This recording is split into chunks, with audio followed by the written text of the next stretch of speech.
that was, I have to say, I'm not even gonna lie. It was nothing crazy in this book. It was everything I think I pretty much expected.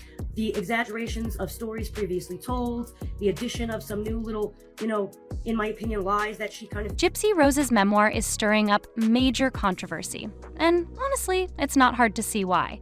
The book, which she claims is the story of her life and not a true crime account, appears to focus heavily on deflecting blame for her mother Dee Dee's tragic death. According to Gypsy, her actions were the result of years of abuse and manipulation by her mother and her then-boyfriend Nick Gojon. However, critics are raising eyebrows, calling out inconsistencies and accusing Gypsy of rewriting the narrative to portray herself as the ultimate victim. In there to twist and turn and, put the blame on other people, everybody but herself. She never actually took accountability in this book. She kind of goes around it and tries to act like she is, but she never actually takes accountability. Throughout the memoir, Gypsy paints her mother as an abusive, controlling figure who physically, emotionally, and medically mistreated her. In one striking anecdote, Gypsy describes an incident where her mother allegedly caught her speaking to a man named Dan over the phone. According to Gypsy, Dee Dee exploded in anger, hitting her legs repeatedly, likening the abuse to a boxer beating a piece of meat in a freezer. This allegation of physical abuse is significant because in earlier interviews, you got a slap on the wrist for schmurdering your mother or orchestrating it because you are a schmurderer and planned it all. Why would you want to sell a book? Gypsy claimed her mother's abuse was strictly medical, never physical. Even medical records following her arrest failed to confirm any physical mistreatment, aside from bruised knuckles on Dee Dee's part. Let's take a deeper look at the moments where Gypsy's account doesn't quite add up. Her portrayal of Dee Dee as a manipulative liar is one of the book's central themes.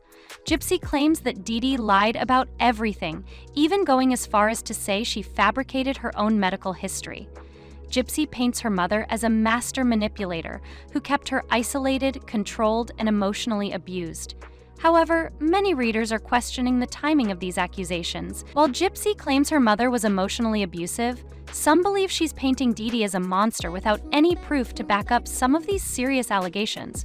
After all, Dee Dee isn't here to defend herself, and her side of the story is forever silenced. Only promoting Dee Dee's passing wasn't passing, cold-blooded, needing the public to see you as a victim, needing to see your side of things, unless you're an absolute psychopath. So I bought Gypsy-Rose's new audiobook that came out yesterday where she justified. But here's the twist. Earlier interviews and medical examinations never substantiated claims of physical abuse. Gypsy herself initially denied experiencing anything beyond medical mistreatment. This new narrative raises questions. Is this a repressed memory resurfacing, as Gypsy claims, or a dramatic embellishment meant to strengthen her case as a victim? Gypsy also recounts a harrowing story of being handcuffed to a dog leash for weeks, deprived of food, and forced to rely on Dee Dee for every basic need. She paints a horrifying picture of being guarded 24/7 by her mother, who allegedly kept a bat by her bedside to prevent Gypsy from escaping. Critics, however, note that there's no evidence to support this claim. Why she did what she did. And she says it's not a true crime, it's a memoir, but I actually think it might be a comedy. Because, some of it is, sick, depraved, terrible, probably shouldn't have been published in the first place. The sickest burn I've seen in a fat minute. End footnote. In fact, Dee Dee was known to lavish attention and resources on Gypsy, albeit in a highly manipulative and controlling way. Was Dee Dee capable of harsh punishments? Perhaps. But the lack of evidence casts doubt on these extreme allegations. Gypsy goes further to allege that her mother handcuffed her to a dog leash for weeks as punishment, depriving her of food and basic autonomy. Yet these claims weren't corroborated during the investigation. Critics argue that while Dee Dee was undeniably controlling, these extreme accusations might be exaggerated or fabricated to generate public sympathy for Gypsy's actions. The memoir also shifts blame onto Nick Gojon, the man who carried out the act of killing Dee Dee at Gypsy's urging. Gypsy alleges that Nick manipulated her, introducing her to disturbing fantasies and controlling her under the guise of love. As part of her justification when she talks about how mean her mom was to her, she's like, My mom had bipolar and schizophrenia, and she used to tell me, I have 8 personalities and 7 of them don't like you. Midnight, the funniest shit. However, this narrative contradicts evidence suggesting Gypsy orchestrated the crime, taking advantage of Nick's low IQ and autism. Text messages between the two revealed Gypsy calling the shots, even threatening to leave Nick if he didn't comply with her plans. What did you hear in that excerpt? Because if I'm being honest, what I'm hearing is this is all bullshit, fabricated from what other people's memories have about what happened in my life, and I am piecing things together to try. Gypsy's portrayal of Nick as a villain is further highlighted in a dramatic passage where she claims he suggested assaulting Dee Dee after her death, an idea Gypsy says she bravely rejected. Nick has consistently denied these allegations, calling them disgusting and untrue during his interrogation. To justify my actions for unaliving my own mother. That's what I'm hearing. We are going to start reading this book tomorrow afternoon. I do have to work all day tomorrow, so it will be tomorrow after. Critics argue that Gypsy's portrayal of Nick as a heartless monster serves to absolve her of accountability and garner sympathy, rather than reflect the truth. Whenever we start reading this, I wanted to share the author's note because I wanted to get your opinion on what you think this author's note is saying, because it speaks to her own emotions, her own perceptions. It doesn't say that it's fact. Perhaps the most startling aspect of the memoir is Gypsy's attempt to frame herself as a naive victim who was manipulated into taking extreme measures. In Gypsy's book, she said she was not allowed to play with Barbie dolls. She didn't want me to see the anatomy, no matter how poorly scaled of a woman. Now, I call that a lie.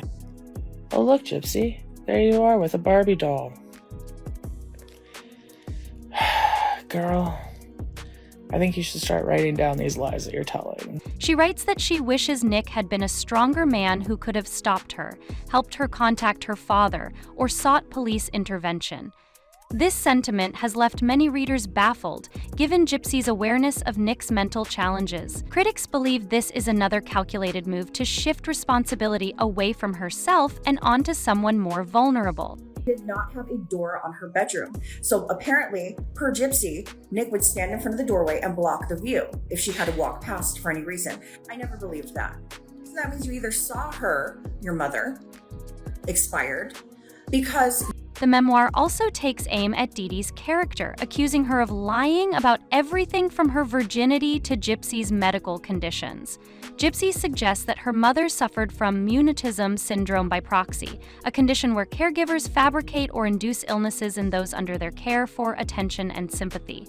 However, Dee Dee was never formally diagnosed with this disorder, and there's no medical evidence to support the claim. The memoir doesn't stop at Dee Dee. It also takes aim at Nick Godejohn, portraying him as the ultimate villain in Gypsy's story. Gypsy accuses Nick of being controlling, introducing her to dark fantasies, and pressuring her into their ill-fated plot. She even suggests he harbored intentions of further abusing Dee Dee after her death, an idea she claims to have heroically rejected. However, evidence tells a different story.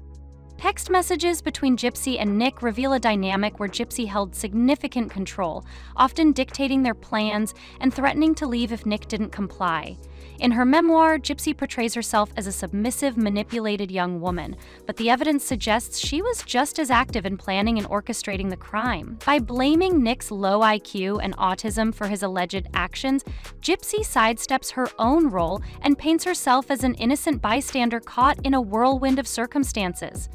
you were there, or you looked after, or you looked before you left, or you saw the crime scene photos. Either way, you're contradicting yourself. You saw it, so you said. My hot take on it is that I believe Gypsy starts with an S, ends with a path. I believe she would relish in this crime. Of course she would go look. She would want to take that mental picture and relive it time and time again. Critics have also taken issue with Gypsy's claims about Dee Dee's supposed Munchausen syndrome by proxy. While it's widely speculated that Dee Dee exhibited behaviors consistent with this disorder, there was never a formal diagnosis. Gypsy, however, presents it as a fact in her book, using it as a cornerstone to justify her actions. With Dee Dee no longer alive to defend herself, this portrayal feels one-sided and unverifiable, leaving readers to question the fairness of Gypsy's account. One of the most striking aspects of the memoir is Gypsy's persistent refusal to take accountability for her actions. Instead of owning up to her role in manipulating Nick and plotting Dee Dee's murder, Gypsy frames herself as a victim of circumstance. She writes about wishing Nick had been a stronger man who could have stopped her or helped her find a different way out. This sentiment, critics argue, is hypocritical, given that Gypsy was fully aware of Nick's vulnerabilities, including his autism and intellectual challenges. Rather than taking responsibility for exploiting him, Gypsy shifts the blame, portraying herself as someone who was let down by those around her. The memoir also delves into personal attacks on Dee Dee's character, accusing her of lying about her virginity, her age, and even her parenting choices. These details, while sensational, feel unnecessary and out of place, leading some to believe they're included purely to paint Dee Dee in the worst possible light. Gypsy's insistence on degrading her mother's memory, combined with the absence of corroborating evidence, makes her allegations feel more like a smear campaign than a heartfelt confession. So I bought Gypsy Rose's new audiobook that came out yesterday where she justifies why she did what she did. And she says it's not a true crime, it's a memoir, but I actually think it might be a comedy. Because, some of it is sick, depraved, terrible, probably shouldn't have been published in the first place. The book has sparked a firestorm of debate online, with many readers questioning Gypsy's motives. Is she genuinely sharing her truth, or is she crafting a narrative that positions her as the ultimate survivor while erasing her culpability? Critics have pointed out that Gypsy seems more focused on manipulating public perception than reflecting on her actions. By vilifying Dee Dee and Nick, two people who cannot defend themselves, Gypsy conveniently avoids addressing the moral and ethical weight of her choice. There are also questions about Gypsy's motivations. Why publish a memoir now, after so many years? Is this her way of attempting to regain control over her story, now that the world is watching? Or is she trying to paint herself as a victim in hopes of sympathy and financial gain? The timing of the book's release raises more questions than answers, and it's hard not to wonder if this is yet another attempt at manipulating public perception. For those who have followed Gypsy's journey since the very beginning, this memoir feels like a final attempt to rewrite history. Gypsy's own struggles and the tragic loss of her mother are undeniably heartbreaking. But are they enough to excuse her actions? Is it possible for someone to be both a victim and a perpetrator? These are questions we may never have clear answers to, but Gypsy's memoir has certainly sparked a conversation that will continue to echo in the public's consciousness for years to come. The book's release has definitely reignited debates about guilt, innocence, and the blurred lines between victimhood and criminality. As we continue to dissect Gypsy's words, one thing is clear: her story is far from over. The twists and turns are only just beginning, and as the truth continues to unfold, we'll be here to bring you the latest updates. Ultimately, Gypsy's memoir seems less like a reflection of accountability and more like an attempt to rewrite her story in a way that paints her in a favorable light. With Dee Dee deceased and Nick imprisoned for life without parole, neither can defend themselves against Gypsy's allegations.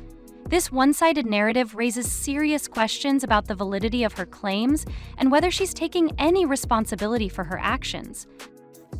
The sickest burn I've seen in a fat minute. As part of her justification when she talks about how mean her mom was to her, she's like, My mom had bipolar and schizophrenia, and she used to tell me, I have 8 personalities and 7 of them don't like you. that is the funniest shit. And that's a wrap on the latest drama surrounding Gypsy Rose's memoir. With every page, Gypsy's narrative continues to raise eyebrows, especially with the way she portrays herself as a victim while casting blame on her mother, Dee Dee, and even Nick. But here's the thing. No matter how much she tries to shift the blame, the real story is more complex than what's laid out in her book. Gypsy may have her own version of events, but the truth is far from clear, and it's hard not to wonder if she's manipulating the facts to serve her own agenda. Whether you believe Gypsy's version of the story or not, one thing's for sure: the memoir has sparked a fierce debate about accountability, victimhood, and manipulation. As the truth continues to unravel, we'll be watching closely to see what comes next. Let us know your thoughts in the comments. Do you think Gypsy is finally telling her side of the story, or is this just another layer to a long-running saga of manipulation? Stay tuned for more updates, and as always, thank you for joining us on this wild ride. Don't forget to like, subscribe, and hit that notification bell so you never miss the latest scoop.